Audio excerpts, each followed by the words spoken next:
Picture this. You're sitting down for dinner, minding your own business, and suddenly your brain whispers, "Hey, why are billions of people eating with two tiny sticks instead of a fork-knife combo like the rest of us?"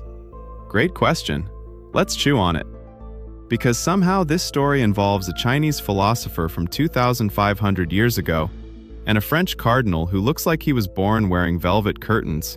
Two men who lived oceans apart, had zero communication, and yet accidentally teamed up to remove knives from the dinner table forever. Let's crack this open. Chapter 1. Chopsticks weren't even for eating. The very first chopsticks were found in ancient ruins from roughly 3,000 years ago, and they were basically the equivalent of ancient cooking tongs.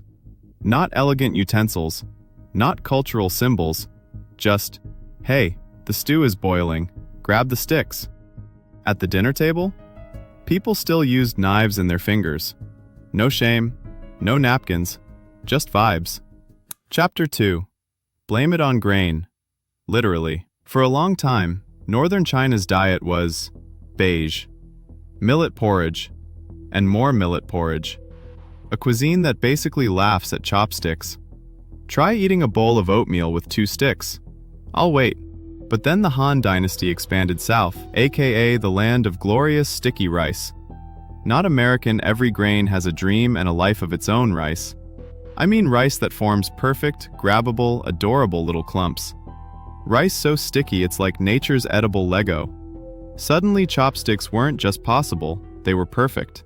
Chapter 3. Stir-frying, baby bites, and ancient meal prep. Stir-frying takes off. Cooks begin chopping everything into little bite-sized pieces because small pieces cook faster. Faster cooking uses less fuel. Less fuel equals less broke. And when your population is basically the size of a small planet, efficiency matters. This sparks a cycle. Tiny food, easier chopstick use, more chopstick use, even tinier food. Ultimate chopstick supremacy. Knives? Be gone. You've been demoted to the kitchen. Chapter 4. Confucius, the original anti-knife influencer. Confucius walks in like, "Knives at the dinner table? Absolutely not. Too violent, too barbaric, too much Game of Thrones energy for dinner." He preached that mealtime should be peaceful, and nothing kills the vibe like a blade next to your bowl of noodles. His teachings spread, chopsticks get a moral glow-up, and boom, half the continent switches to team two wooden sticks. Chapter 5. Meanwhile, in France, this dude gets mad at toothpick knives. Enter Cardinal Richelieu.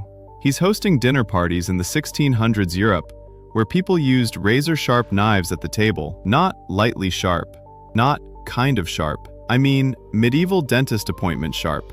Guests used them to cut food, gesture dramatically, and, this part is real, pick their teeth. Richelieu said, "No, no more, I'm done." Then ordered all table knives to be ground down until they were basically butter spreaders. This is how the modern table knife was born, not by design, out of sheer disgust. Chapter 6.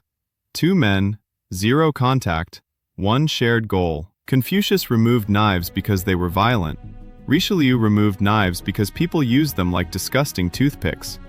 Two wildly different motivations, one shared outcome, knives out. Chopsticks and dull table knives in. Human history is wild. Brain Munchies wrap up.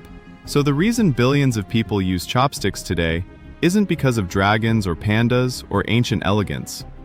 It's because of sticky rice, fuel shortages, stir-frying, Confucian philosophy, and one European guy who was tired of watching people floss with murder weapons at dinner.